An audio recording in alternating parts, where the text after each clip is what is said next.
Tired of slow searching in large datasets? Say hello to binary search, the fast, efficient way to find elements in a sorted array. Whether you're preparing for interviews or just want to master the basics, this video will walk you through binary search step by step using C++. Let's jump right in. Binary search algorithm is a searching algorithm used in a sorted array by repeatedly dividing the search interval in half. It means that if we have to search in 100 data, then binary search will divide the data in half 50-50, and then it will search in the data, which makes searching way faster in compared to linear search where data was searched one by one. What are the conditions where we can apply this algorithm? So, to apply binary search algorithm, the data structure must be sorted. Whether in ascending or descending doesn't matter. Access to any element of the data structure should take constant time. Let me break down these steps in brief and simplest way.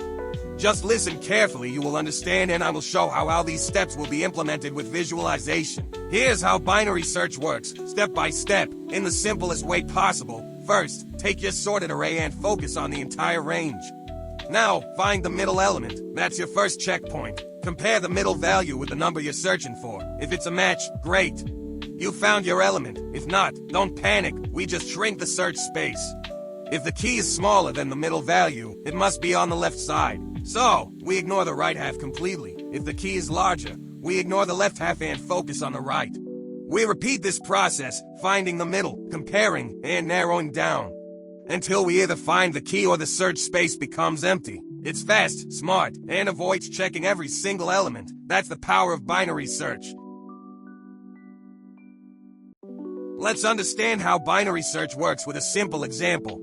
We have a sorted array with 10 elements, which are 2, 5, 8, 12, 16, 23, 38, 56, 72, and 91. And our target element is 23. Initially, let's find middle. We can find middle in few steps. Step 1. Find result of n minus start and divide it by 2. If the final result comes in decimal, like for 0.6, then we'll take integer part only, which is 4. Step 2. Adding the integer part from first step to start again. And that's how we get our middle as shown in the image.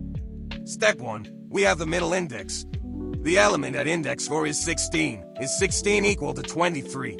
No, since 23 is greater than 16, we now search in the right half of the array. We will update the start index value by mid plus 1. That is, start will become 5 from 0. Step 2. New search ranges from index 5 to 9. New mid equals 7 operations are shown in the image for finding mid. Element at index 7 is 56. Is 56 equal to 23? No, but this time, 23 is less than 56. So this time we will update the end index value by mid minus 1. That is, n has come to index 6, so we now focus on the left half of this subarray, index 5 to 6. Step 3. Now, mid equals 5. Element at index 5 is 23. Here, we have find on our target element in few easy steps by diving the array in half. Let's move to the boss fight, which is coding part.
Thanks for watching. If you found this video helpful, don't forget to like, share, and subscribe. For more coding tutorials and explanations, stay tuned to the channel. Keep learning, keep growing. See you in the next one.